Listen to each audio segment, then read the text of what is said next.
水分。水是構成人體的重要成分，身體需要水來維持正常運作，例如幫助人體運送養分，透過排汗調節體溫等。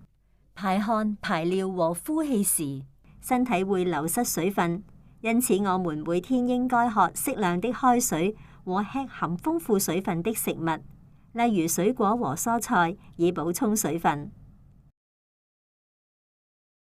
泌尿系統。腎是人體主要的泌尿器官，它把血液中的廢物和多餘的水分過濾，成為尿液。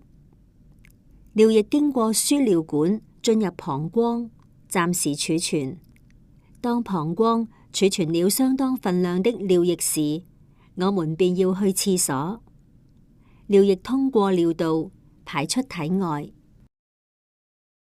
保護方法：每天喝適量的水，少吃高鹽分食物，不強忍小便等，都有助維持泌尿系統的正常運作，預防患上與泌尿系統有關的疾病。